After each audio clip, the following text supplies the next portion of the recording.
Hoje nós estamos aqui para um estudo do livro Filosofia da Liberdade. Essa obra ela tem duas perguntas norteadoras. A primeira pergunta é se é possível a gente conhecer a realidade das coisas, a realidade do mundo. Nesse contexto, tem aqui essa figurinha que eu coloquei aqui para vocês compreenderem qual é a relevância dessa pergunta, né? Então, existem coisas que a gente pensa sobre o mundo, mas que são só crenças nossas, não necessariamente são verdade. E existem coisas que a gente pensa sobre o mundo e que são verdades, né? E aí, essas crenças verdadeiras, uma parte delas, quando a gente consegue justificar essas crenças, quando a gente tem uma explicação lógica de por que elas ocorrem, a gente chama isso de conhecimento. Então, assim, nessa concepção, conhecimento é saber a verdade. Então, por isso que existe uma parte dentro da filosofia, que é a teoria do conhecimento, ou epistemologia, que ela está preocupada com essas questões. É possível conhecer a realidade? E se é possível, como se faz isso? Né? E a segunda pergunta desse livro é se o ser humano pode ser livre em seu pensar e em seu agir. Ou se o ser humano, na verdade, ele está reduzido ao determinismo natural. Né? Por exemplo, em alguns aspectos, a gente sabe que, com certeza, nós não temos liberdade. Né? Por exemplo, meu coração está batendo, eu não tenho liberdade dele não bater. Eu estou aqui respirando, eu preciso fazer isso, senão eu vou morrer, né? Se eu não me alimentar, eu também vou morrer. Então, tem determinadas coisas que estão claras para a gente, que a gente não tem liberdade. Mas será que existe algum âmbito em que a gente pode ter liberdade no nosso pensar, no nosso agir? E algumas questões preliminares sobre esse estudo, eu acho que a maioria de vocês já conhece, né? O Rudolf Steiner, com 21 anos, ele começou a trabalhar na edição das obras de Goethe, e exatamente a cosmovisão de Goethe que vai ser a linha mestra do Filosofia da Liberdade e de toda a produção literária do Steiner. Então, a filosofia ainda permanece pouco permeada pelos trabalhos de Goethe e de Schiller. Steiner diz, inclusive, que sempre que se traz Goethe na filosofia é só para comparar com uma outra perspectiva, mas nunca se vê Goethe a partir de verdade da concepção dele. E a filosofia foi cada vez mais se afastando da vida, do cotidiano, e isso foi fazendo com que ela ficasse reduzida ao público especializado, né? Foi distanciando essa importante faceta da ciência, foi se distanciando da vida das pessoas. E Goethe não, Goethe traz muito viva uma filosofia que faça sentido na nossa vida cotidiana, né? Então, uma coisa que o Goethe faz é trazer a experiência científica junto com a filosofia, na medida em que ele provou a objetividade do pensar, oriundo de um centro universal de pensamentos. Né? A gente vai compreender isso melhor ao longo da obra que a gente vai estudar hoje. Então, o Goethe coloca aí as bases de uma argumentação que fala que não existe limite do conhecimento. E isso, desde Kant, tem se falado que o conhecimento é limitado. Então, é bem revolucionário essa nova perspectiva que Goethe traz. A filosofia da liberdade, então, ela está toda permeada por essa cosmovisão goetheana. O Steiner vai trazer de uma forma muito mais detalhada e técnica essa parte filosófica que Goethe não fez, ou fez às vezes mais no fim da vida e de forma não compilada numa obra, né? Então Steiner dá esse passo. Inclusive Steiner tem um livro que é o Método Cognitivo de Goethe, onde ele também vai olhar para a obra com esse intuito de extrair dali uma compilação, né, de como é que Goethe fazia, porque Goethe também não fez isso, você precisa ler a obra dele para ir conseguindo compilar isso que Steiner fez. Então, um pouco dessa cosmovisão goetheana, né? Essa vivência do ser humano integral, onde o pensamento é apenas uma das facetas. E o Goethe, ele vai emprestar do mundo exterior o modo de observação, ou seja, dependendo do fenômeno que eu estou observando, eu tenho que ser maleável e flexível para me adequar ao fenômeno. E não eu já ter um método pronto e querer que o fenômeno se adeque a esse método. A existência humana só corresponde ao que está predisposto nela quando atua cognitivamente, né? Então, a cognição seria um aspecto que nos diferencia enquanto seres humanos. E quando conhece, o homem participa da criação da realidade do mundo. Na vida interior humana surge um conteúdo que anseia por percepção vinda de fora, tal qual um organismo anseia por alimento, né? Então, o Goethe traz essa visão de nós, enquanto seres humanos, pertencentes a essa totalidade do mundo, parte dessa totalidade, e não um ser fragmentado que olha para o mundo e está excluído dele. Então, nesse capítulo 1, que chama-se A Ação Consciente, ele vai trazer uma abordagem para elucidar um pouco essa primeira pergunta, né? Qual é a importância dela? Então, o homem pode ser livre em seu pensar e em seu agir, ou ele está sujeito ao determinismo natural?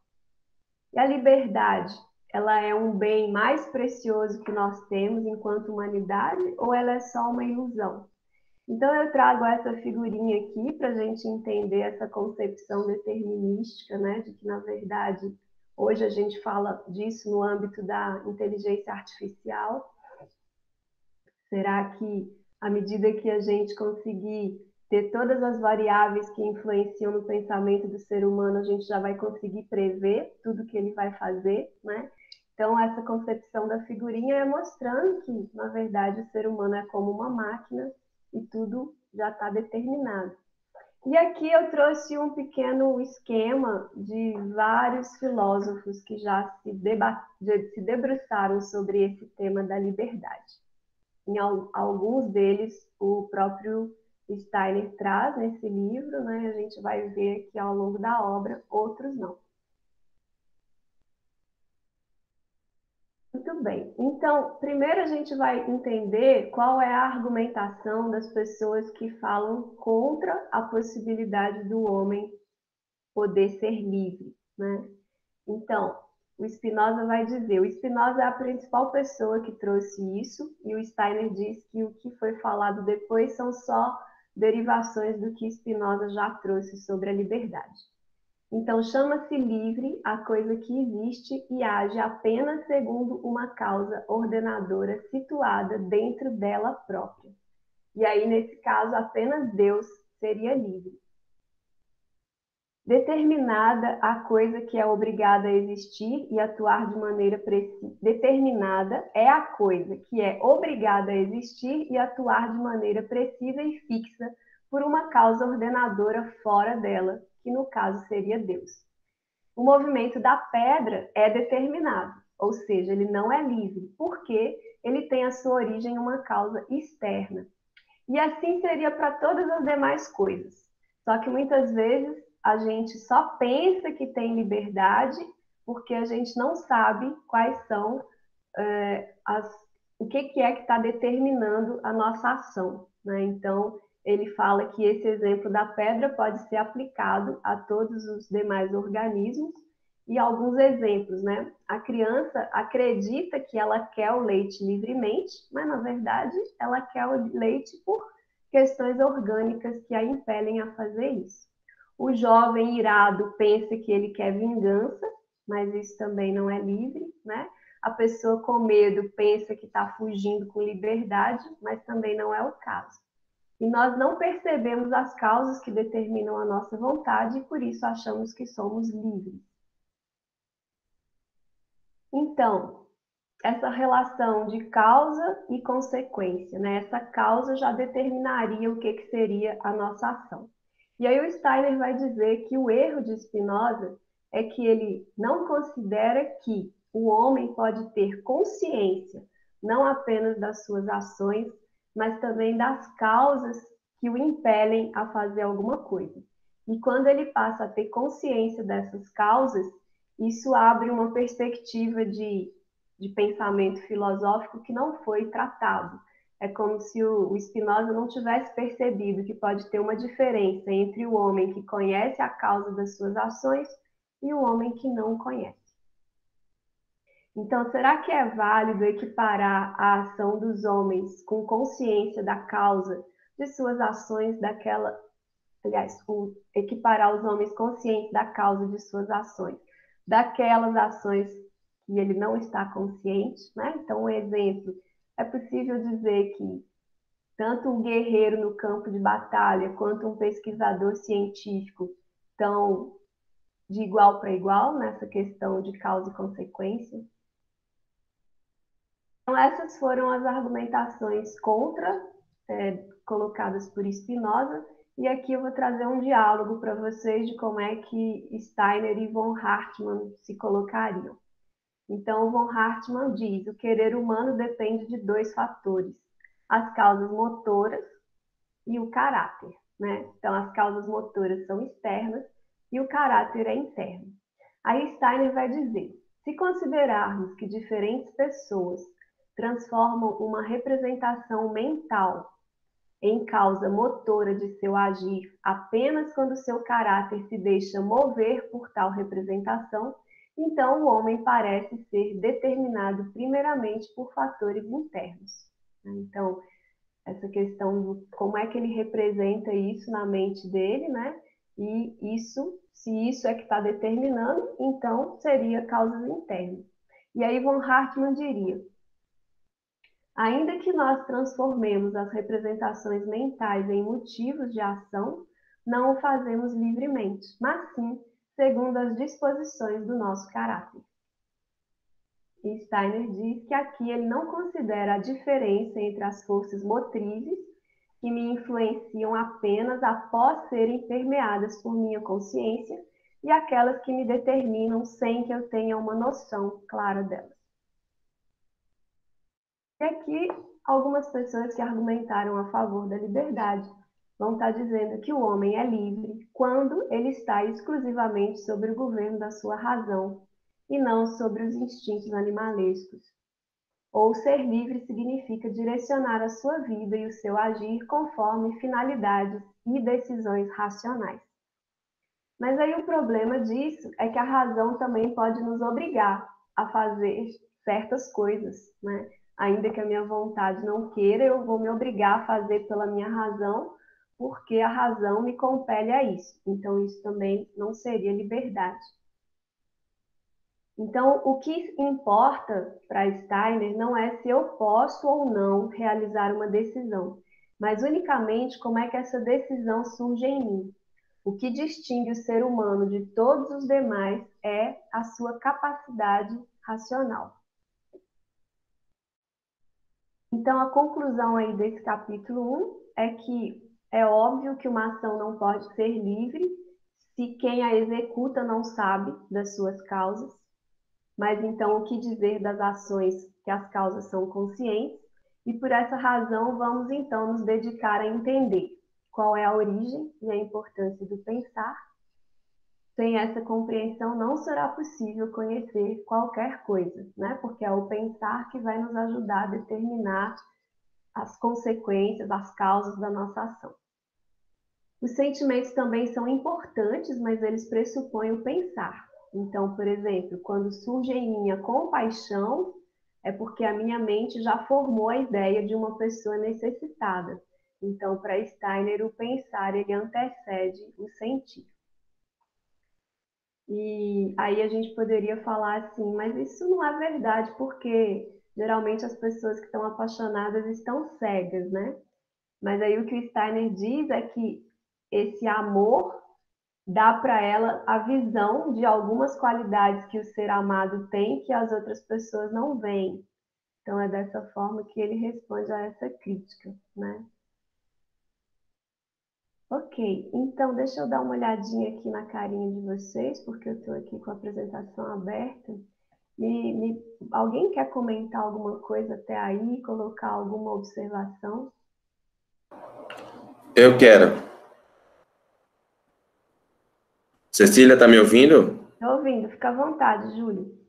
Sabe o que eu talvez fosse legal? Não sei se você. É porque você está no meio da apresentação, mas talvez depois que você terminar a apresentação, desligar. Porque eu fico vendo a sua apresentação, não vejo bem as pessoas, por alguma razão, tão paradas. Mas vamos para frente.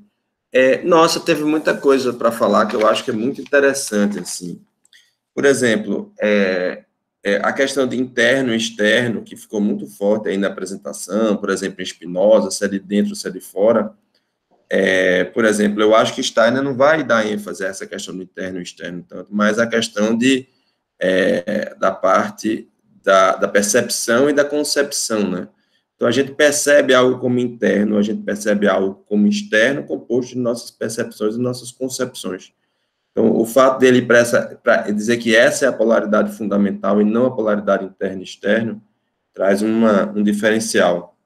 Eu acho que você foi muito legal assim para falar. Eu acho que esse é o ponto fundamental e o grande brilhantismo de Steiner, pelo menos em relação a todos o que eu vi de outros autores argumentando até hoje, que é essa questão dele trazer. Isso não é único dele, na verdade. Eu vi isso em outros autores. Agora me lembrando mais. E isso tem a ver, inclusive, com a apologia cristã, né, outros autores da apologia cristã que trazem isso, que é o seguinte argumento, veja bem, se eu digo que tudo é determinado, inclusive o meu pensar é determinado, então essa opinião que eu estou formando também é determinada. Então, o fato de eu pensar se algo é determinado ou não determinado, se essa ideia fosse correta, também seria determinado, e eu ficar pensando sobre isso não mudaria o resultado. Então, assim, tem algo de fundamentalmente problemático com essa afirmação, que é uma afirmação idealista crítica, tem algo de fundamentalmente problemático nisso aí. Pronto, foi algumas coisas. Eu estava bem, teve várias coisas aqui que eu anotei, mas o que eu queria dizer mesmo era isso. Ok, Júlio, gratidão. Vocês querem que mude alguma coisa nessa forma de apresentar? Não sei se tem jeito de o foco está no slide ou está nas pessoas. Eu acho que talvez isso aí cada um consegue colocar aqui embaixo, né? Tem esses 3 pontinhos na vertical, você pode alterar layout e aí talvez assim dê para ver as pessoas. Apesar de que a maioria já tirou a câmera, né? Isso, mas mesmo quando você bota o layout para ver todo mundo, ele não funciona. A apresentação fica no primeiro plano e eu tenho a impressão que a gravação vai guardar a apresentação como primeiro plano e quando ela estiver ligada. Então, realmente, a gente só pode conseguir ativar o modo de ver as várias janelinhas com ela desligada. Aí tem uma questão. Mas agora que você está no meio dela, só para você terminar e você tira ela. Na verdade, queria dizer que eu estou enxergando a apresentação e aqui do lado direito eu estou vendo a carinha de todo mundo, 6 janelinhas. Eu também, Maria, também. Lá nessa questão do... Só que nós somos 8. E se nós fôssemos mais, a gente continuaria só vendo essas 6 mesmo. Mas a gente mesmo não se vê, tá? A gente mesmo está pequenininho lá em cima. Então, estou vendo 6 pessoas, deveria estar vendo 7.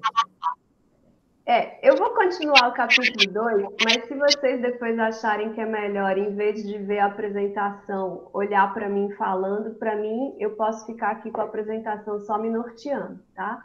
Na verdade, ela nem está uma apresentação tão didática, que deveria ser com pouco texto, porque depois eu vou jogar isso na sala de aula e sei que muitas pessoas vão precisar olhar para a apresentação e querer entendê-la sem eu estar falando, né? Então, eu deixei com mais texto, até para me nortear também, porque não é um assunto que eu domino.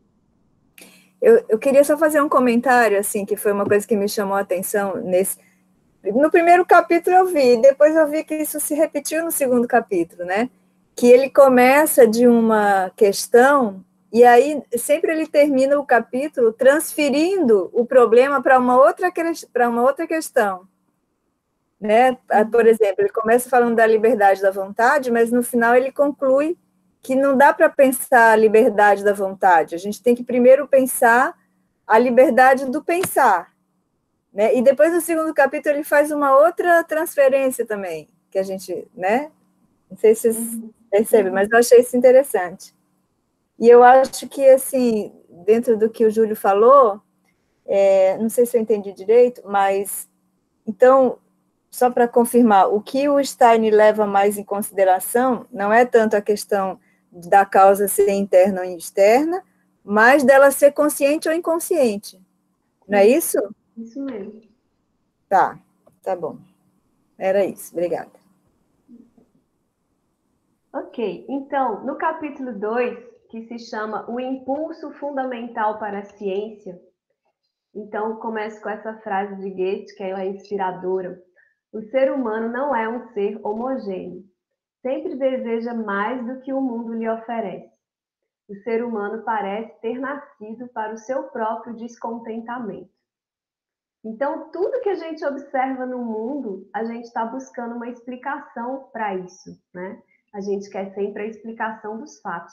E isso é tão corriqueiro na gente que muitas vezes a gente confunde a interpretação com o fato, né? Eu acho que, por exemplo, a gente está vivendo um momento agora político que tem toda essa história de fake, não é fake. Isso está muito ligado à questão da gente olhar para a interpretação e achar que está olhando para o fato, né? Então, é bom a gente ter clareza que tem esses dois âmbitos.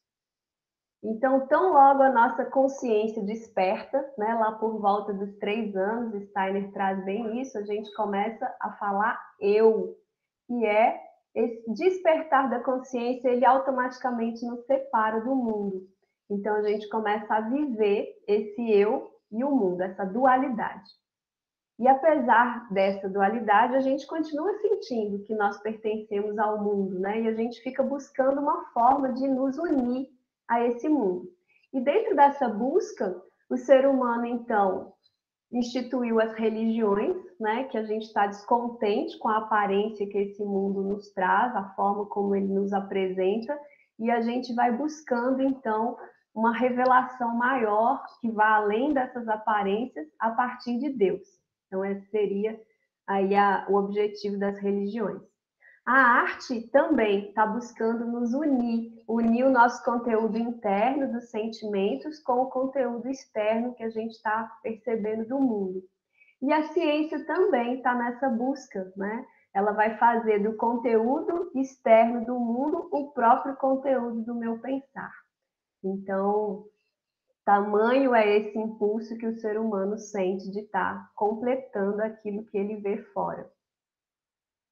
E aí, exatamente por desde criança a gente começar a ver o mundo com essa dualidade, o mundo e eu, uma das correntes de compreensão do mundo é a corrente dualista, né? E o representante dela é o René Descartes, aonde a gente fixa essa divisão entre eu e mundo, e a partir dela outras dualidades surgem, como, por exemplo, mente e corpo, espírito e matéria, sujeito e objeto.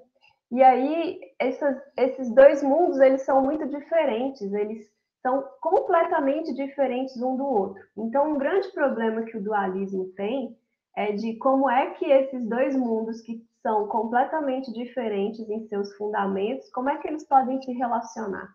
E esse é um problema que o Steiner vai trazer em outros momentos da obra, que não consegue ser resolvido pela corrente dualista.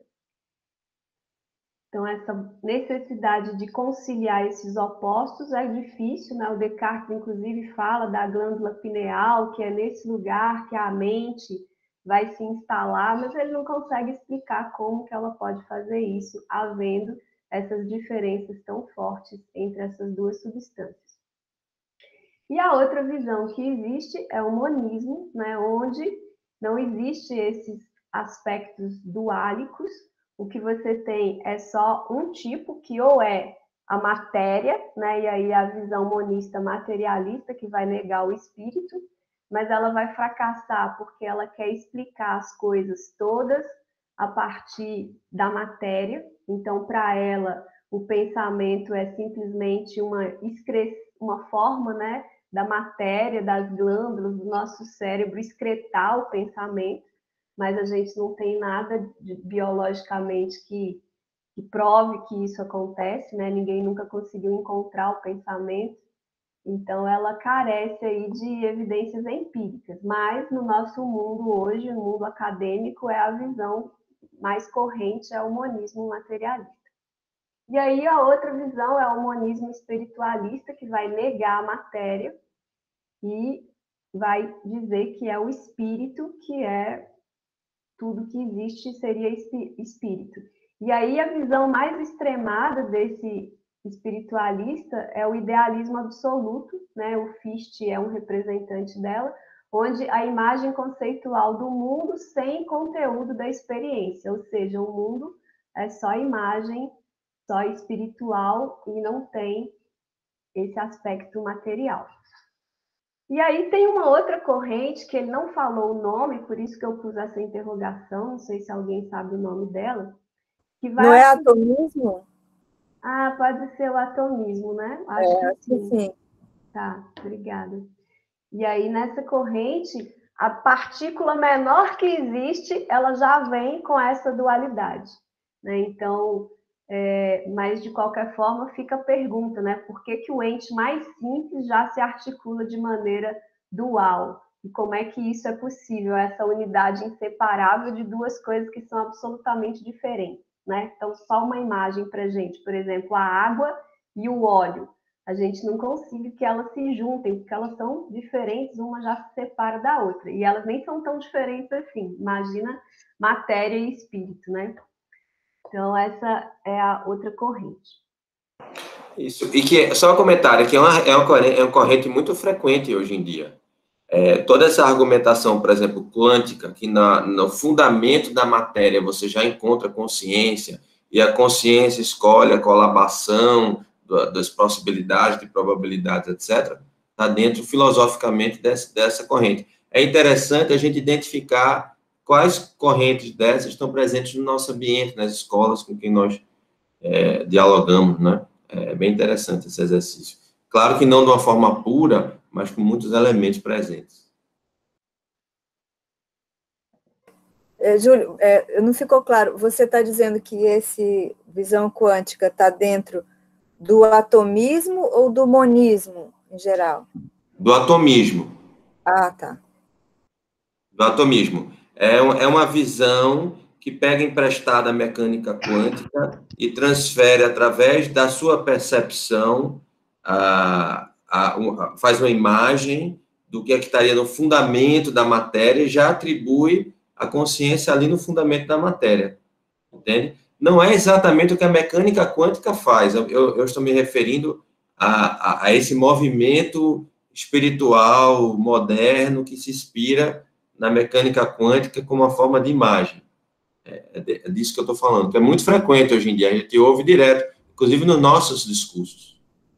Porque nessa coisa da mecânica quântica, eu também sou super leiga, mas eu leio algumas coisas, mas, enfim, a conclusão que eu tinha entendido é que é como se não existisse a matéria. No fundo, quando você vai dividindo a matéria, você chega em energia só. Então, isso que eu entendi que a mecânica quântica fala. Mas energia é matéria. Ah. Só que num estado diferente. Ah, tá. Ok. Quando se fala em matéria ou espiritual aqui, energia é uma forma de matéria. Inclusive, que a gente usa da nossa percepção para entender. A gente entende a eletricidade como se fosse um monte de bolinha que batem nas outras, andando por dentro do metal, muito como se fosse uma mangueirinha. Então, a gente está usando de um exercício da nossa percepção para atuar no nosso pensar. A gente pega emprestado um pensamento apropriado para a percepção, para ocupar a imagem do nosso pensar. E aí, na maneira que Steiner apresenta, isso estaria aí nesse meio termo, entendeu? É uma corrente que tenta misturar aí as duas coisas. A corrente quântica espiritualista, aí ela tem uns que vão negar realmente o materialismo, mas eles negam até a energia, quando eles dizem tudo é consciência, tudo é mental, tudo é mente.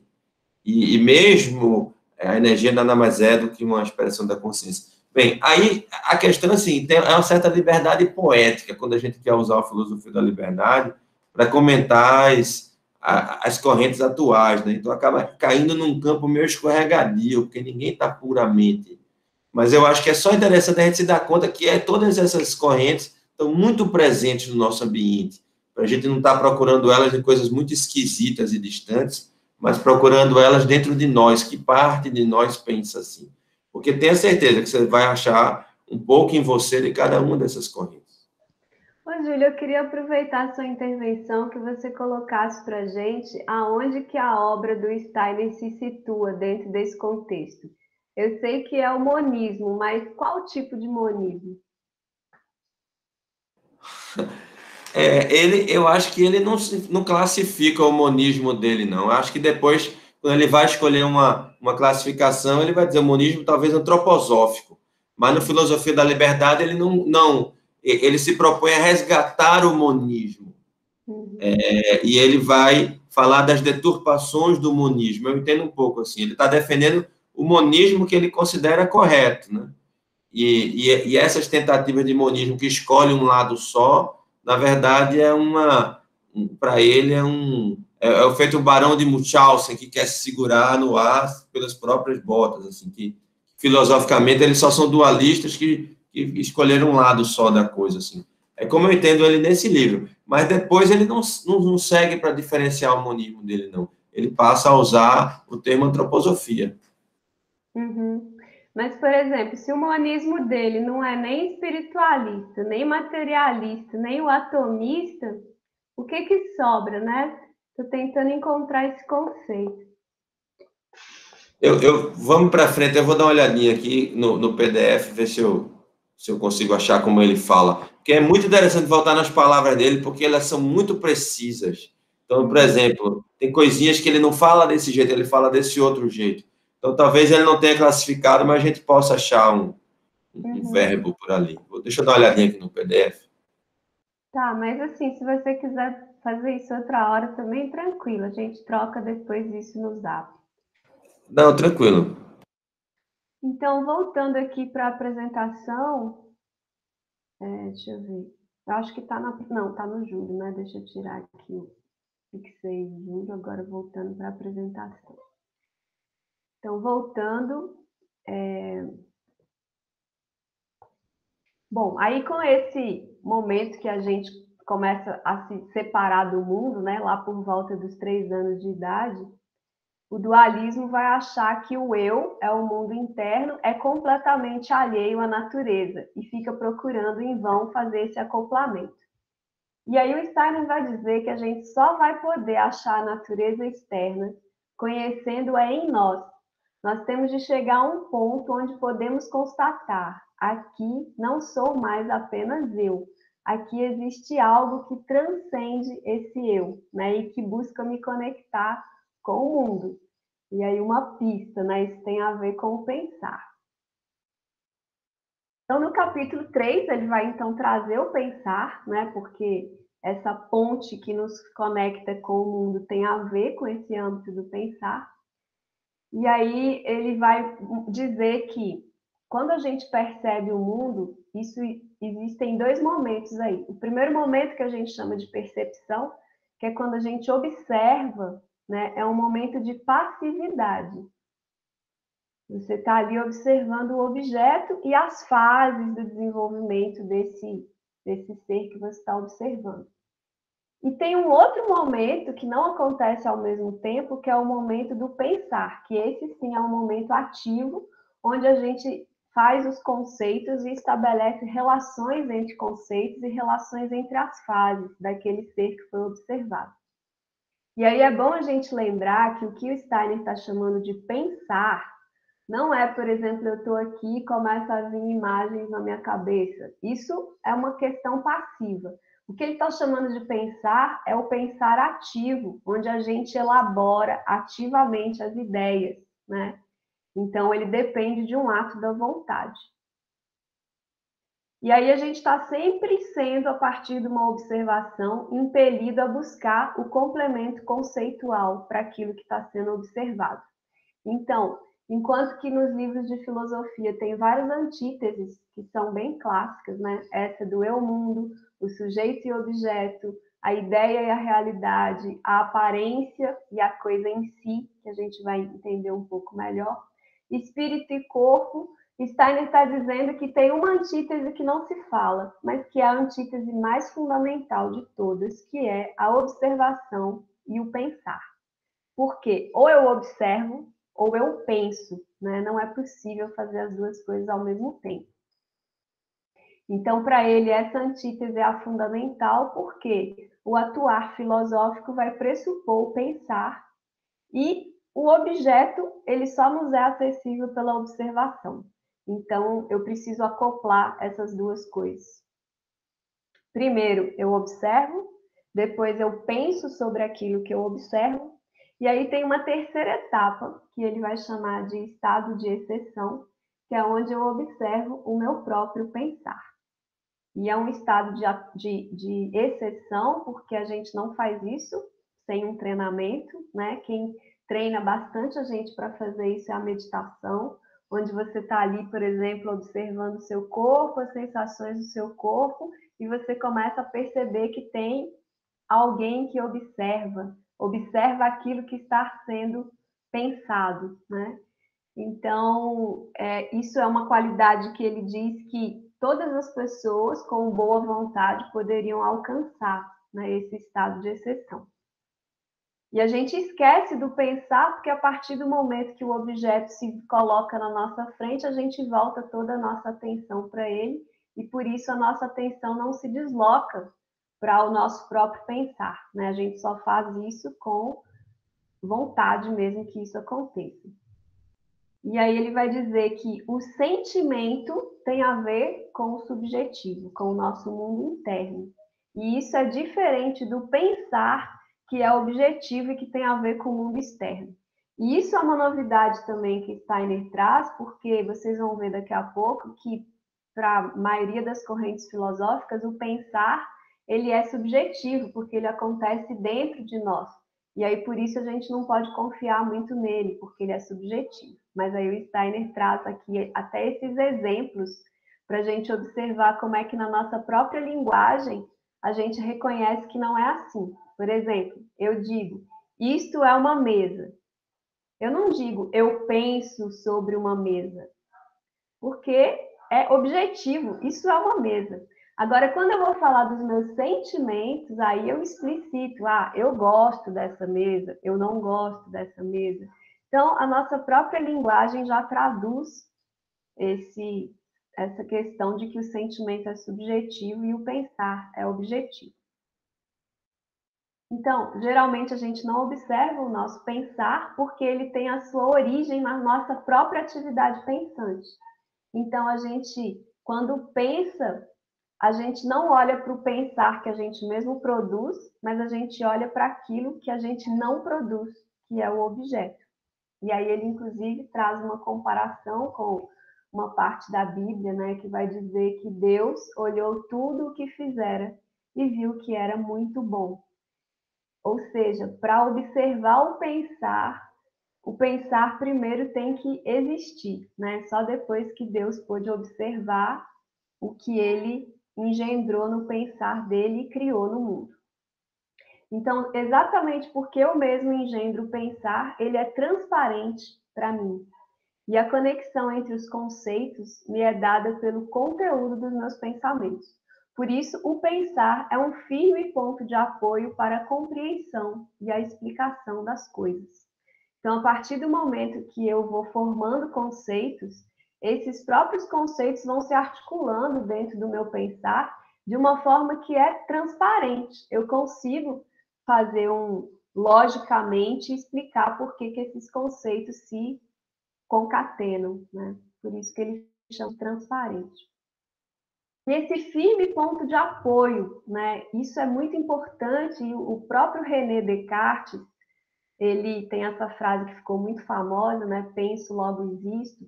Mas quando ele estava tentando descobrir, antes dele chegar a essa frase, ele estava fazendo uma série de meditações para poder compreender o que é o ponto firme que a gente tem.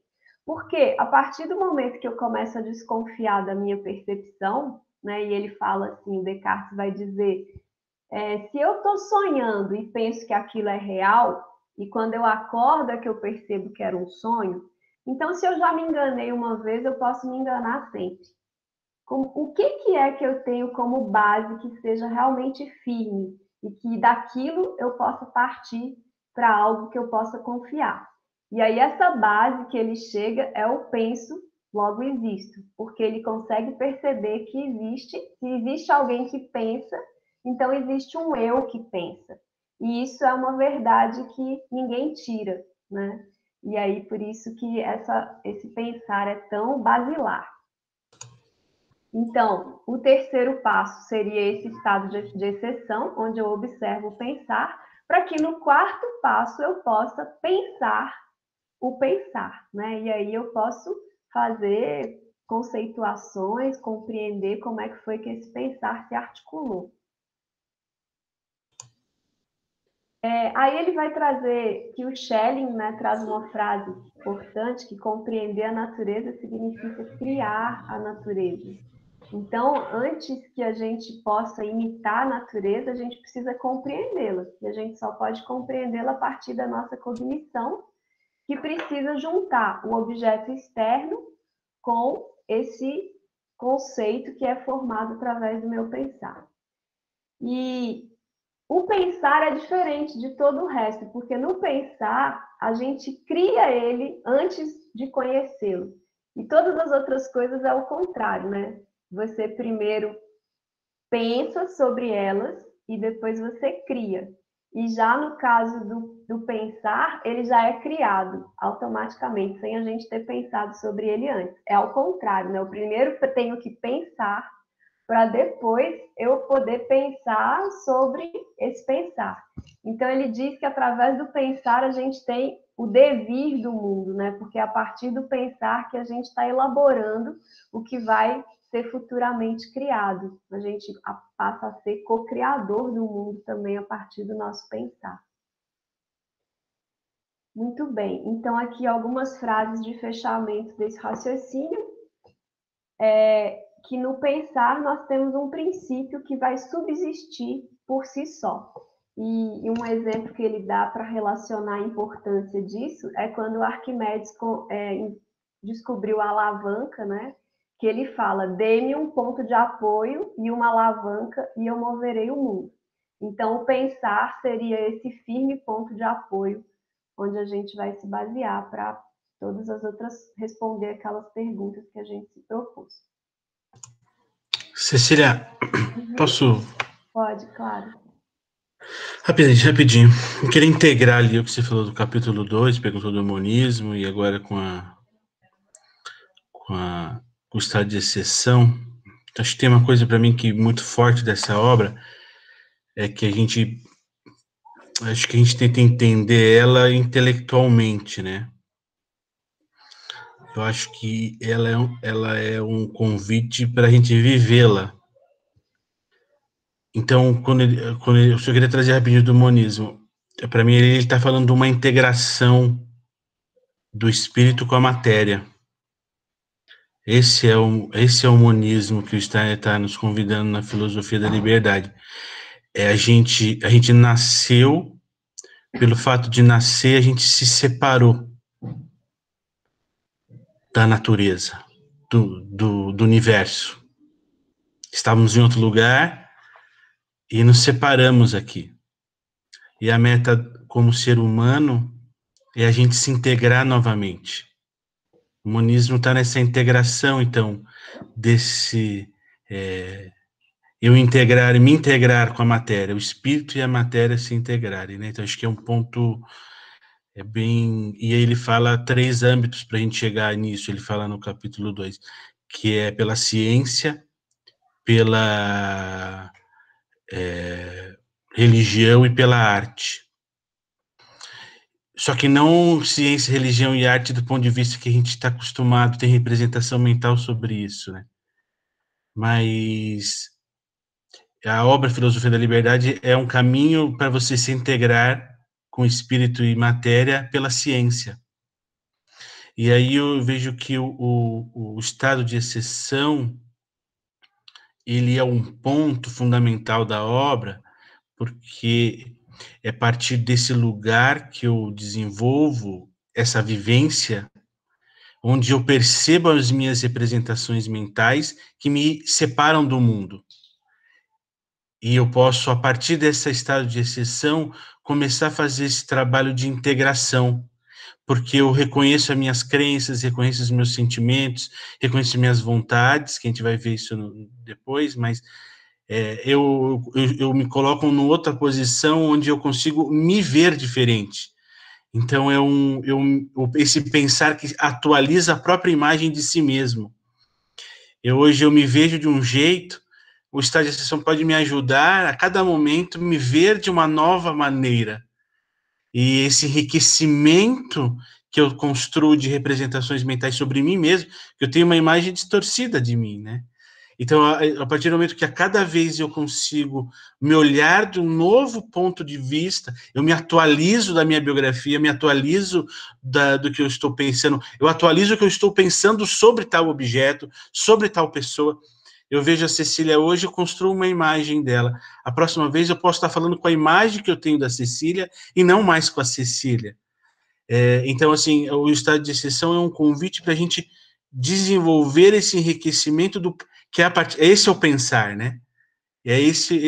Tá nesse lugar o pensar que pode me fazer unir.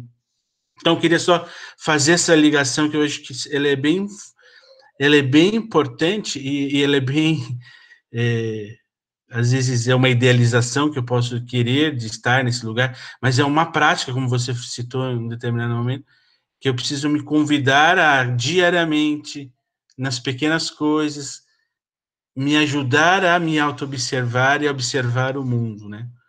Então, eu queria fazer essa pequena contribuição aí. Não sei se fica claro a abordagem. Eu quero continuar aqui junto com o Tiago. Para mim ficou muito claro, acho que foi um momento muito propício para você trazer isso, acho que é muito importante.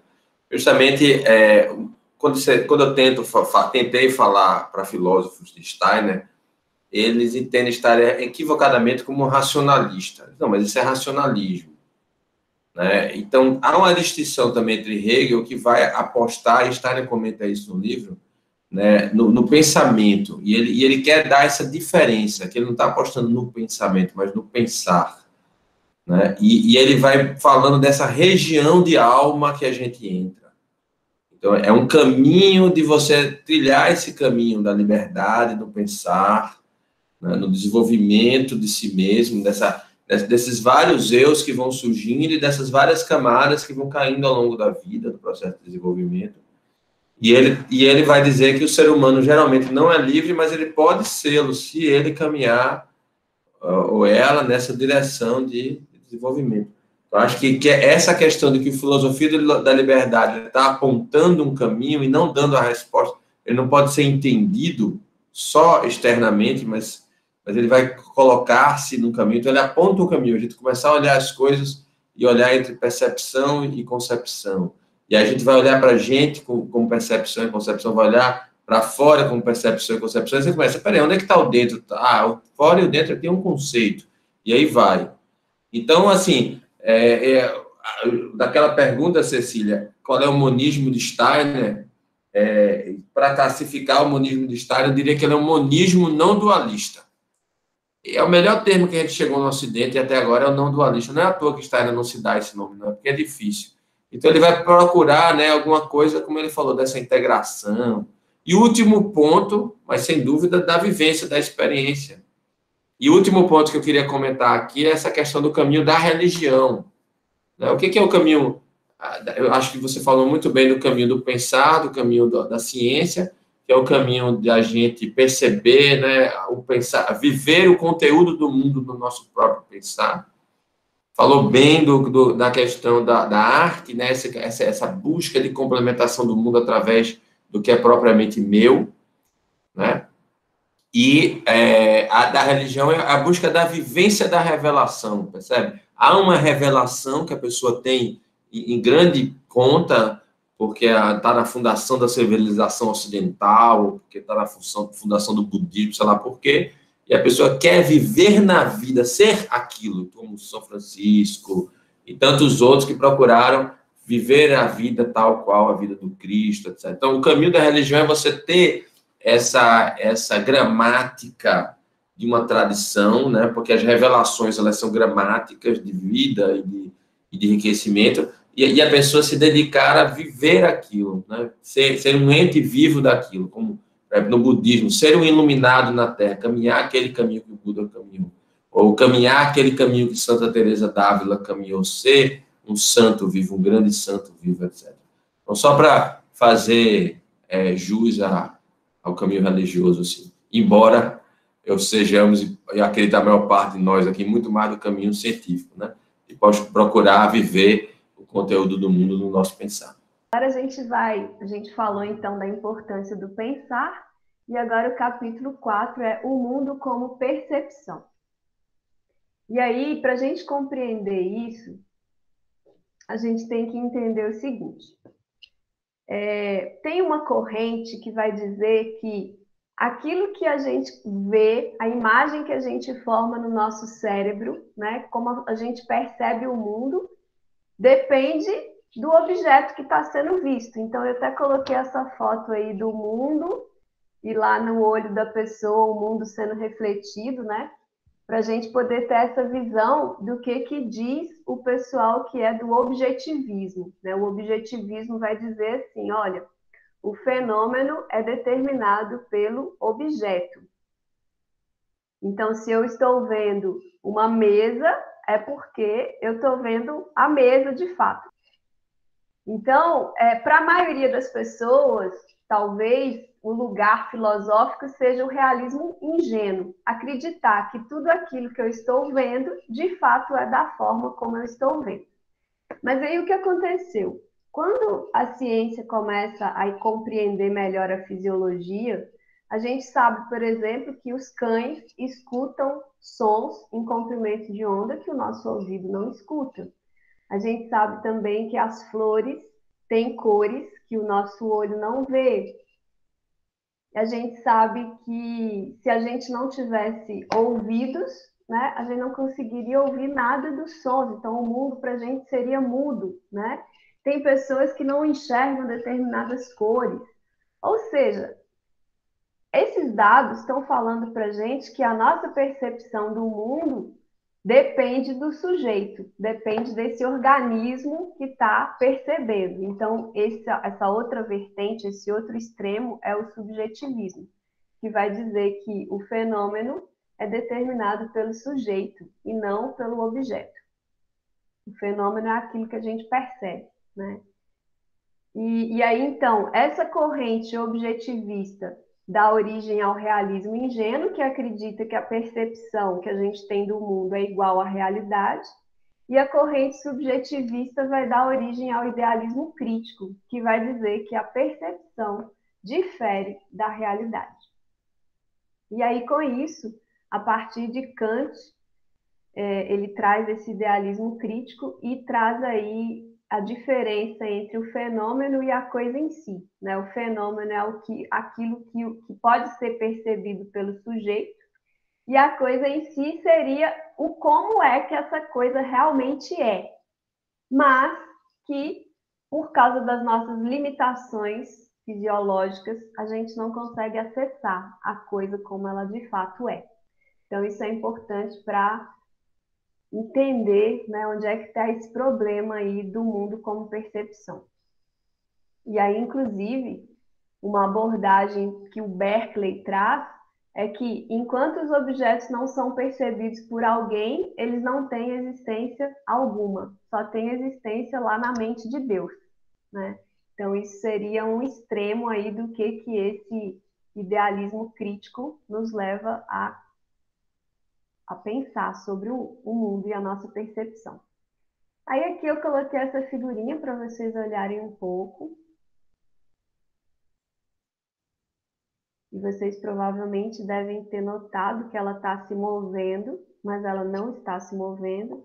Então, esse foi um exemplo para vocês verem que a nossa percepção também nos engana, né? Então, como é que a gente vai poder confiar naquilo que a gente percebe? Porque é certo que está tudo imóvel. E aqui eu pergunto para vocês, né? Qual que é a cor desse tênis? Tem pessoas que veem verde e cinza. Então, é interessante porque todo mundo olha para a mesma imagem e existe essa questão aí. Alguns veem verde e cinza, outros veem rosa e branco. Então, eu trouxe essa figurinha do olho para vocês verem que nós, de fato, nunca vemos realmente a coisa, né? O que o nosso cérebro interpreta é a imagem que é projetada na nossa retina e que é projetada, inclusive, de cabeça para baixo. É o nosso cérebro que inverte isso. Então, ninguém nunca viu realmente o seu filho ou a sua pessoa amada, ou seja lá o que for. O que a gente viu, né, foi uma leitura química que o nosso cérebro faz dessa imagem que é projetada na retina. E aí, por isso, essa desconfiança, né? Será que aquilo que a gente percebe, o quanto isso realmente tem a ver com a realidade? Então, o Steiner vai concordar que as imagens que a gente vai perceber são inicialmente subjetivas, e aí eu não percebo apenas as coisas, mas consigo perceber a mim próprio, sujeito, e isso é constante enquanto as demais imagens vão e vêm. Então, aqui já são observações que Steiner faz e que outros filósofos não percebem. Ou seja, quando a gente está observando o mundo, e esse mundo pode ser duvidoso se ele é de fato o que a gente está vendo, mas a gente tem que lembrar que a gente também se auto-percebe, e a gente se auto-percebe o tempo inteiro, né? Então, como a gente chegou à conclusão que pensa e logo existe, isso seria a base, né? O pensamento é algo que a gente não pode dizer que não exista. Então, uma coisa a gente já sabe que a gente consegue perceber que existe, que é o nosso próprio eu. Então, se eu tenho essa pista que eu consigo me auto-perceber e que eu existo, eu posso começar a pelo menos abrir a possibilidade de que eu também consiga perceber o mundo. Também sei que algo se modifica em mim enquanto eu vejo o objeto. Então, esse objeto tem algum efeito, eu não posso dizer que é só subjetivismo. Por que que algo se modifica em mim? Por exemplo, a partir do momento que eu vejo uma árvore, eu posso fechar os meus olhos, pode passar muitas semanas, mas eu ainda consigo trazer a representação mental dessa árvore, né? Então, eu fui modificado pelo objeto. O meu sujeito se enriqueceu com essa árvore e eu nunca poderia representá-la se não tivesse vivenciado ela no âmbito do meu sujeito. Ou seja, se a gente fosse cego, a gente, por mais que o outro tentasse explicar, a gente não conseguiria representar essa árvore. Eu só conseguiria representar essa árvore a partir de vivências que eu tive. Então, se eu tateei, por exemplo, alguma coisa, eu vou conseguir representar nessa perspectiva do tato. Então, eu preciso ter esse encontro com o objeto para poder ter essa representação. Então, a partir desses argumentos, Steiner vai colocando em xeque essa argumentação de que seria subjetivismo só. Então, seguindo nesse raciocínio dos subjetivistas, né, dos que vão dizer que do idealismo crítico, nós não podemos mais, então, falar de um olho real, porque, assim, o que o idealismo crítico fala? Você não está vendo a árvore, você está vendo a representação mental da árvore que está lá na sua retina. Então, a gente não pode confiar nisso. Mas, espera aí, eu também não estou percebendo o meu próprio corpo, eu não estou percebendo o meu olho, eu não abro e fecho o olho. Então, quer dizer que eu vou ter que desconfiar dessa autopercepção também. E se eu desconfiar dessa autopercepção, eu vou ter que dizer que uma representação do olho... Então, aqui, como é que seria a frase, seguindo esse raciocínio até o final? Nós não podemos mais falar de um olho que percebe. E aí a gente também não vai poder falar dos nervos, do cérebro e nem da mente. Eu não posso dizer que a minha representação de objeto exerce um efeito sobre a minha representação de olho e dessa atuação resulta a cor, né? Porque aí tudo seria representação. Então, esse é um dos pontos de incoerência que o Steiner descobre no idealismo crítico, porque o idealismo crítico vê que tudo que está fora é representação, mas aquilo que é nosso mesmo, que é a nossa própria autopercepção, ele vê como o realismo ingênuo vê, que aquilo é verdadeiro. Então, Steiner diz que você não pode se apoiar numa coisa que você está criticando. Então, apenas olhos reais poderiam levar à representação da cor como modificação de um organismo. Se o olho não fosse real, não faria sentido, né? Então, a gente aí tem mais um indicativo de que a nossa percepção consegue sim perceber coisas que são reais. E aí, então, trazendo a síntese desse erro do idealismo crítico, é que ele qualifica uma percepção de objeto externo como mera representação, mas aceita as percepções internas como reais, assim como fazem os realistas ingênuos. Ou seja, eles só contestam o realismo, admitindo o realismo quando admite um organismo humano como existente. Então, a conclusão aqui é que não é possível confirmar a hipótese fundamental do idealismo crítico e negar a percepção, o seu caráter objetivo. Também não é lícito afirmar que seja uma verdade absoluta dizer que o mundo percebido é mera representação. O idealismo fracassa em estabelecer relações entre a percepção e a representação. O que acontece com a percepção durante o ato de perceber e o que já estava nela antes de ser percebida, né? Então, essa é uma questão chave que Steiner coloca e que o idealismo não trabalhou em cima dela. Então, vamos avançar. Agora, então, o capítulo 5, que é cognição e realidade. Então, quem negar que existem coisas reais ou que podemos saber das coisas reais, terá que negar também a própria existência, né? Por causa daquela questão da autopercepção. Ou seja, vai ter que negar a percepção do seu próprio eu. E isso nos conduziria para uma corrente filosófica que se chama ilusionismo absoluto. Além disso, nessa concepção, toda e qualquer ciência vai perder o sentido, né? Por quê? Se tudo que a gente vê não tem a menor validade, a gente não sabe nunca se pode confiar nisso, não faz sentido fazer nenhum tipo de ciência. E aí tem ainda uma outra corrente, que é o realismo transcendental, que ele vai achar que é possível, a partir das nossas representações mentais, a gente conseguir chegar nas coisas reais por meio de inferências. Só que ambas essas correntes tentam conhecer a realidade a partir de um exame da percepção, mas não foram capazes de encontrar um ponto firme, pois são incoerentes ao considerar que, para o mundo interno, a percepção acessa a realidade, e para o mundo externo só acessa representações. Tá? Então, assim, traduzindo isso, ele está dizendo que essas duas correntes, elas se fundamentaram na percepção. Mas como ele já tinha dito antes, o ponto firme não é a percepção, e sim o pensar. É o pensar que pode dar indicativos para a gente de como é que a percepção se relaciona com a representação mental. E aí ele diz que, da mesma forma que existe no sonho, né, tem um estado mais acordado que é a vigília, para a percepção também tem um estado mais acordado, que é o pensar. Então, qual que é a relação da percepção com o pensar? Essa é uma pergunta-chave. E aí o Steiner diz o seguinte: o mundo minha representação. O mundo, como minha representação, é o resultado de um processo pensante. Né? Para eu chegar nessa representação, eu precisei de um processo pensante.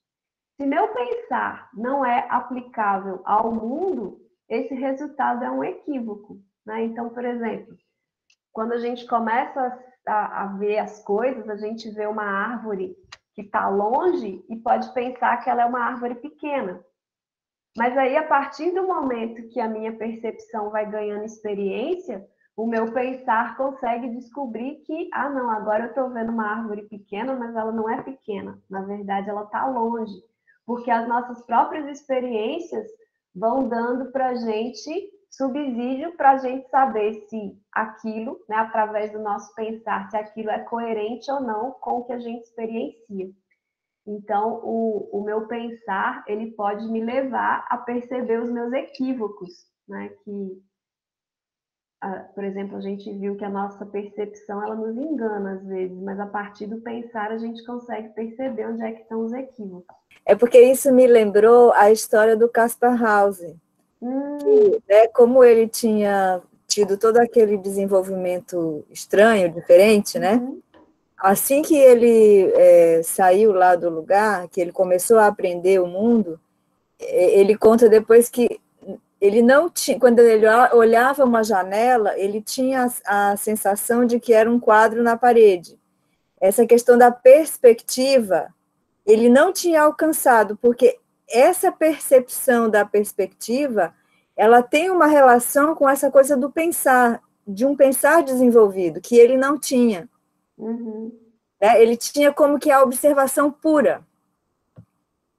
Né? E aí ele via a realidade de outra maneira, porque ele não conseguia associar essa coisa do pensar. Isso, Maria Alice, muito feliz essa sua colocação. Deu para gente um exemplo ótimo. Inclusive, quem não viu ainda o filme do Kaspar Hauser, vale muito a pena, né? Que é uma história real de uma pessoa que ficou muito tempo sem contato com o ser humano, e aí ele tem esse contato já depois de adulto, e ele vê o mundo de uma forma muito diferente, né? Porque ele não teve essa experiência. Então, eu vou continuar aqui na apresentação.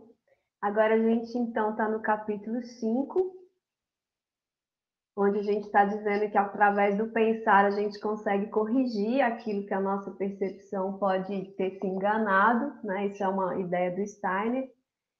E, então, a consciência ingênua vai tratar o pensar como se ele não tivesse nada a ver com as coisas. Considera que o mundo encontra-se perfeitamente pronto e acabado em todos os seus aspectos sem o pensar. E desse mundo pronto, o homem vai reproduzir uma imagem em sua mente, né? Então, essa é a forma como ele diz que, ingenuamente, as pessoas têm essa cosmovisão. O mundo já está pronto e o ser humano chegou e ele tem que, de alguma forma, captar esse mundo. Então, com que direito você pode declarar que o mundo já está pronto sem o pensar? Então, a pergunta do Steiner. E essa pergunta, a princípio, parece estranha, né? Porque a gente é, na nossa origem, ingênuo nesse sentido. Mas o que ele está querendo dizer é o seguinte: nós somos uma parte do mundo. Então, pensa num organismo, né? No nosso organismo, eu não tenho coração responsável por bombeamento, rins responsável pela filtração. Cada um não tem um papel. Então, será que o ser humano ele não é parte de um organismo maior e, como parte desse organismo maior, ele está trazendo o pensar para complementar esse todo, né? Então, tem uma visão mais orgânica das coisas, né? E o ser humano como parte de um todo.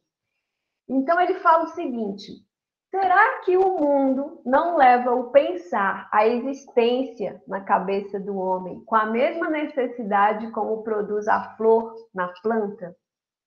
Então, observe uma semente e ela vai se desenvolver até virar planta. Essa observação vai se associar na nossa mente a determinados conceitos, não é? Por que esses conceitos pertencem menos à planta do que à folha e à flor? Aí ele vai dizer, bom, uma resposta é que você vai dizer assim, porque as folhas e as flores já existem, sem um sujeito que as perceba. Aí ele vai dizer, sim, mas elas também, para existir, dependeram de uma terra na qual elas pudessem brotar, né? Então, os conceitos, eles só brotam se existe o ser humano que possa observar. Só quando uma mente pensante observa, surge o conceito da planta. Então, é uma forma de pensar muito diferente do que a gente habitualmente costuma fazer. A imagem que eu tenho de algo é apenas um aspecto casual desse objeto, porque esse objeto ele se modifica o tempo inteiro, né? Então, como o Tiago falou, A imagem que ele está formando de mim hoje é só uma imagem casual desse momento da realidade. Daqui a pouco eu já me mudei e ele pode ter conservado a mesma imagem, né? O que a gente faz o tempo inteiro. A gente encontra algo e entende que já conheceu aquilo, e quando a gente vê de novo, a gente nem se interessa tanto porque a gente já conhece. E o que essa filosofia vai trazer para a gente, né, baseado em Goethe, é que a gente precisa estar observando o fenômeno toda vez com um olhar novo, despindo-se dos nossos pré-conceitos e olhando novamente, porque ele já mudou. Então, e aí, nesse devir constante, tem coisas que não são visíveis, que a gente não vai conseguir perceber pelos nossos 5 sentidos. Tem coisas que só o pensar que vai conseguir acrescentar no processo. Então, só o pensar completa a realidade, estabelecendo as relações e os conceitos. Isso é assim, né? Por que está separado o pensar do aspecto casual do objeto? Isso não está separado porque o mundo separou, está separado por causa da nossa Constituição. Então, é a nossa organização funcional que capta os objetos da realidade de forma fragmentada. E é tão fragmentado que a cor a gente capta pela visão, o som a gente capta pela audição, a textura a gente capta pelo tato. E é só lá na nossa mente que isso tudo vai ser integrado no objeto, né? E, além disso, pelo pensar, a gente vai integrar também os conceitos. Então, a gente compreender isso como um aspecto da nossa organização funcional e não da realidade do mundo. Ou seja, não tem a ver com a natureza das coisas como eu sou organizado para captá-las. Quem faz esse corte entre perceber e pensar sou eu, no momento que eu me ponho diante das coisas. Mas esse corte não existe nas coisas em si. Então, ele diz que a existência humana, ela vê as coisas assim, separadas, porque ela pertence, né, a nossa consciência, ela pertence a um espaço e a um tempo. Se a nossa existência fosse unificada, né, se a nossa consciência fosse a consciência do todo, a gente não distinguiria a diferença entre eu e o mundo. Mas é como a nossa consciência ela é limitada a esse corpo físico, essa separação acontece, mas ela acontece só aqui dentro, né? No mundo mesmo as coisas estão unificadas. Então, por exemplo, ele diz que em nenhum lugar existe cor vermelha isolada, né? Mas a nossa forma de perceber capta pelo nervo óptico só a cor vermelha em separado, né? Então, assim, de uma cor para outra existe uma infinidade de comprimentos de onda, mas o nosso olho não capta isso. Ele capta ou a cor vermelha ou a próxima cor que ele é capaz de captar, mas o intermediário ele não capta. Então, essa é a nossa mente que precisa reintegrar isso. Me ocorreu que justamente essa maneira de ver o mundo de forma fragmentada, e que depois na mente a gente vai reunir isso num todo, é que possibilita essa flexibilização, essa liberdade. Porque se a gente já percebesse tudo junto, não tinha como a gente introduzir mais nada ali, nenhuma interpretação, nenhuma outra possibilidade, né? Então isso, como dizer assim, impediria a liberdade. Foi o que me ocorreu agora. Uhum.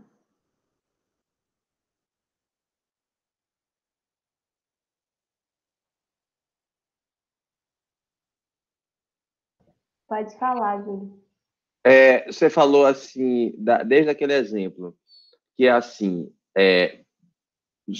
pétalas, flores, espinhos, etc., da planta, elas só existem diante da presença de terra e água. Então, o fenômeno terra e água precisa estar presente para que do fenômeno semente surja o fenômeno caule, etc., etc. Da mesma maneira, o fenômeno consciência precisa estar presente para que o pensamento surja. A gente debateu bastante isso lá na sociedade, e eu propus um experimento mental, que é assim, imagina que a gente a humanidade entra num planeta, entra numa viagem. Essa minha viagem é longa, tá? Eu vou fazer ela bem curtinha. Aí, depois de muita história, de muitas gerações, ninguém lembra mais de nada, mas eles já estão com a semente. Aí, quando eles chegam lá e botam a semente na terra, começa a brotar a planta. A pergunta é, o conceito de espinho vai ressurgir com outro nome ou não? Meu ponto, e o de Steiner, é que vai ressurgir. Então, essa é a característica, ou seja, o conceito é uma característica das coisas em si. E é só porque nós usamos essa separação de nossas percepções que nós podemos chegar naquele conceito. Então, vamos lá. Os alquimistas antigos falavam de vibrações diversas, mas a gente não tinha essa noção da faixa que a gente consegue enxergar. Aí você me diz assim, com o olho físico, o olho humano, eu só consigo ver essa tal faixa. Mas eu hoje consigo, meu pensar consegue chegar nas outras faixas, não com minhas percepções físicas, mas através de percepções artificiais que nós criamos para nos traduzir em matemática, que é a linguagem espiritual, a linguagem diretamente do espírito, foi uma licença poética, essa da linguagem do espírito e tal, mas ele fala em outras partes da obra, que é a matemática, é a mais espiritual da ciência e tal, e nessa obra ele fala do exemplo da física, ou seja, a gente conseguindo levar o nosso pensar à composição das estrelas, baseado no uso, com o nosso pensar, de uma cromatografia, que vai poder dizer a composição da estrela e tal e tal. Então, esse eu acho que é um ponto bem interessante da maneira que ele define, é um detalhe, assim, mas a maneira que ele define percepção e concepção, ele não define percepção a partir do nosso sentido, mas daquilo que nos chega sem o nosso esforço. Isso é importante, porque um número que vem de um aparelho que está fazendo a cromatografia de uma estrela é uma percepção para Steiner. E o fato de eu poder pensar a respeito daquela estrela a partir daqueles dados que me chegam é o ato de concepção, o que forma uma experiência.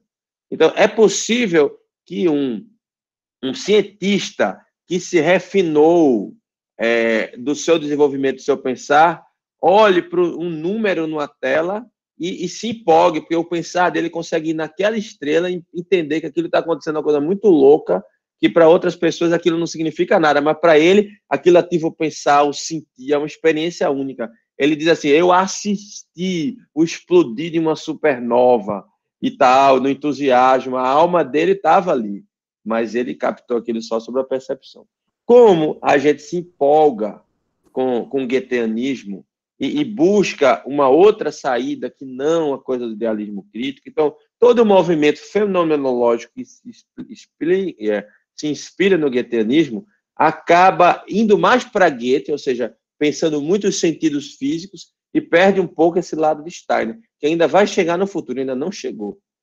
Isso é uma coisa que está nessa obra, mas assim, ainda estamos digerindo. Se a gente olha, por exemplo, os papers de medicina antroposófica, é muito pouco que está sendo usado de um microscópio, de uma medição. É como se há uma tendência a nós queremos nos diferenciar do idealismo crítico por não usar aparelhos, mas usar a nossa experiência. Mas isso é uma fuga do que Steiner está dizendo. Por quê? Porque a gente tem como ter experiência a partir de outras medidas, de outros sentidos, entende? E na medicina isso é muito comum, né? A gente pode ter isso aí também. Júlio, eu queria dar uma ilustração do que tu falou. Tu só me disse se tem a ver. Eu fiquei pensando no Copérnico, né? Assim, de cientistas daquela época que não tinham aparelhos de ver as coisas, mas através de observações, ele criou uma hipótese que era uma realidade. Né? Ele viu a realidade, que não era visível, né? A partir do pensar. E uma outra coisa que me veio no mesmo sentido foi uma cena do filme Matrix, que eu achei incrível aquela cena, né? O cara tá vendo o computador, e aí lá no computador ele vê aquela linguagem de máquina, e ele fala assim: eu posso ver as imagens que essas linguagens matemáticas criam. Quer dizer, ele está olhando as letrinhas, mas ele está vendo as imagens. Que eu acho que tem um pouco a ver com essa coisa do pensar, assim, que vai além do que realmente está sendo Isso.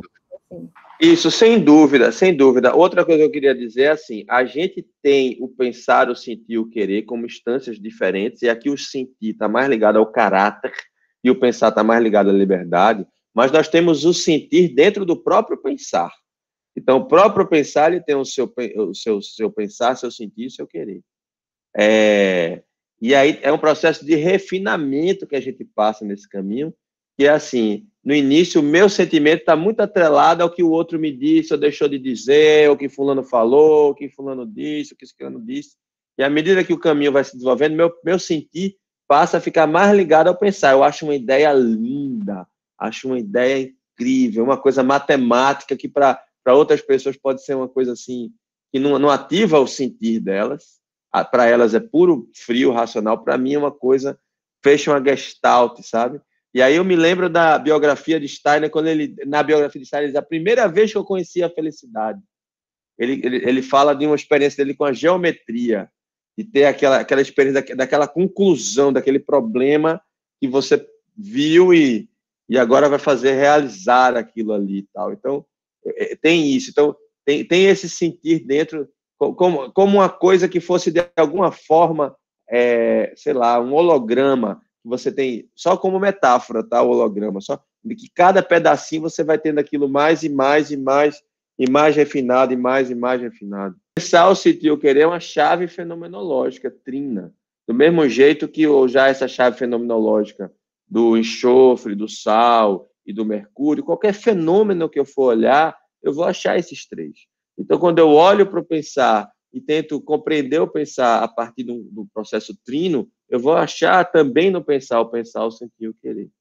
E esse é um grande diferencial na antroposofia, que está usando muito mais essa chave da trimembração do que a chave da polaridade, a chave dos extremos polares. Então, se você olha para uma chave 2, qualquer fenômeno, você vai achar duas forças ali opostas. Mas quando você olha com a chave 3, você tem uma outra visão, assim. E essa questão da chave 3, que tem a ver tanto com os tibetanos, né, com o budismo em geral, mas mais fortemente com os tibetanos, com o Mahayana, essa questão do Dharmakaya, Sambhogakaya, Nirmanakaya, e também a questão do cristianismo, né, Pai, Filho e Espírito Santo. Então, essa chave 3, ela tem um poder muito, muito forte, da maneira que a gente pode usar para interpretar as coisas. Então, qualquer fenômeno que você olhar, se você procurar os três aspectos, você vai achar. E aí eu trouxe essas várias figurinhas de lua para vocês, porque eu fiz uma metáfora disso com o que ele vai dizer aqui agora. Ele fala o seguinte: o pensar, ele não é individual, como as sensações e os sentimentos. Então, sensação e sentimento é subjetivo, mas o pensar, ele é universal. Então, quando a gente está no mundo dos sentimentos, das sensações, a gente está introspectado, a gente está para dentro. E o que nos conecta com o mundo fora de nós é o pensar. Então, por exemplo, no caso do triângulo, só tem um único conceito para triângulo, só que cada pessoa vai pensar esse conceito individualmente, mas o conceito é o mesmo. Então, eu trouxe as luas porque é assim, é como se a nossa mente fosse o lago que está refletindo, né? Mas a realidade é uma só que cada um vai refletir isso individualmente, por isso que vai ter as diferenças, né? E aí o Steiner vai dizer que essas diferenças que a gente tem de percepção de uma pessoa para outra é justamente a influência do sentimento e das sensações, porque o pensar em si, ele é unificado, né? Então, depois ele vai até falar, né, da nossa biografia, o que sobra, o que não é universal, mas isso vai ser, acho que, o próximo slide. Então, no pensar que está esse elemento que nos vincula com o universo. Qual que é a razão da nossa natureza duálica, né, da gente se perceber nessa dualidade eu-mundo? Porque nós vemos emergir em nós uma força universal, mas a conhecemos apenas a partir de um ponto particular da periferia, né? Já que nós somos uma consciência individualizada. E aí o objeto completo ele só se dá com a junção da percepção com o conceito. Aí eu tenho o objeto completo. E a representação mental, o que ela é? Ela é o conceito individualizado. Então, essa representação ela está entre a percepção e o conceito universal.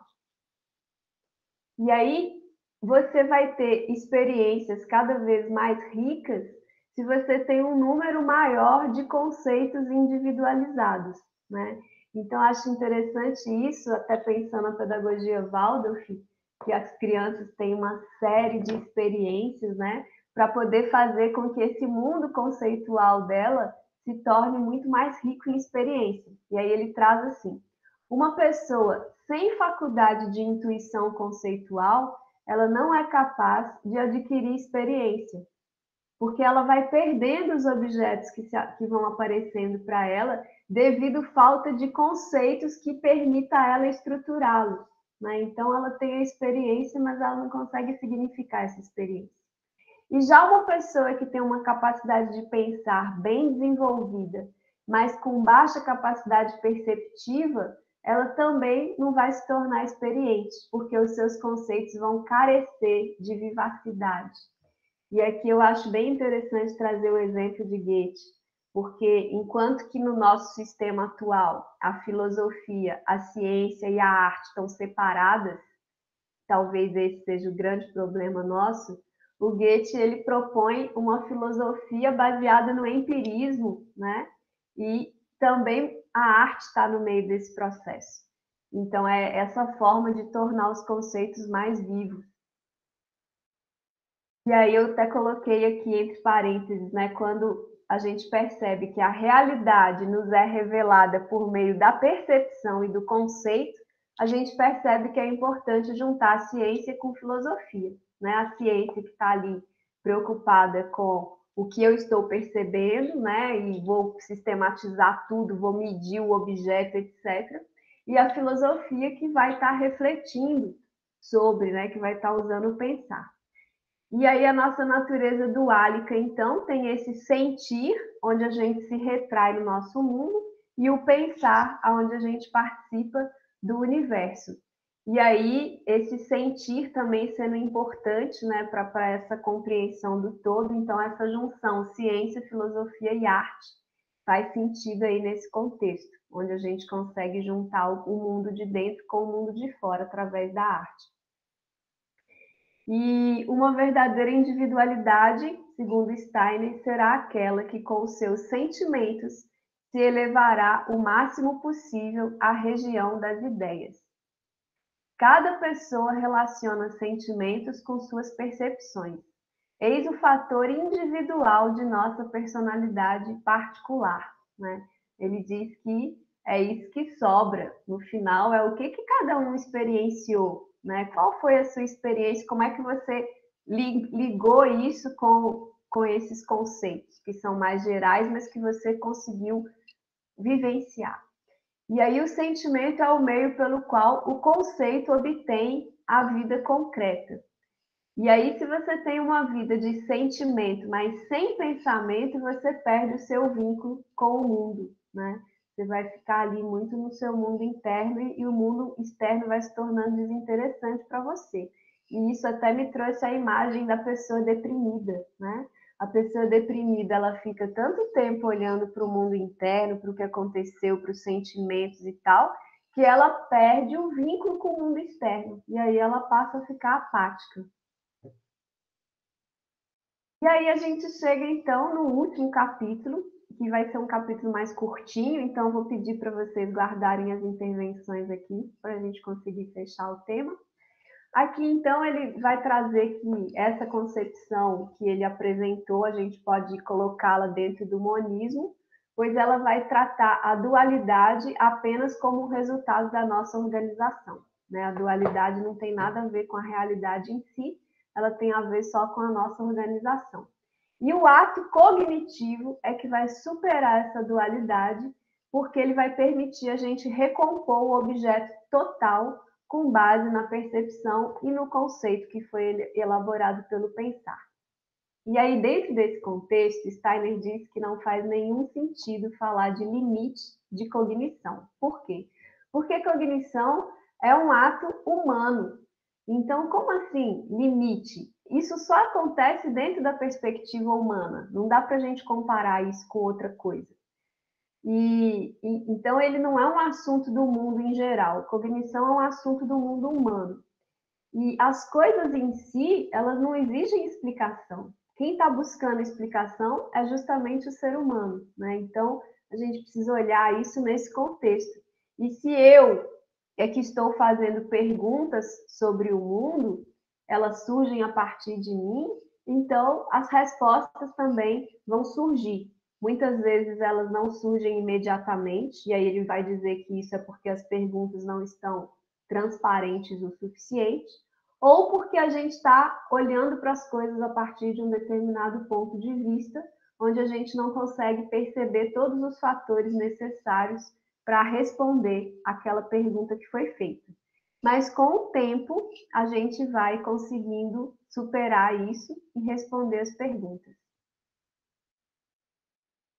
E é isso, então. Então, assim, os limites da cognição, eles são apenas transitórios e vão ser superados com o progresso da percepção e do pensar. E aí, com isso, eu termino, então, essa apresentação dos 7 primeiros capítulos e a gente está livre agora para as considerações. Muito boa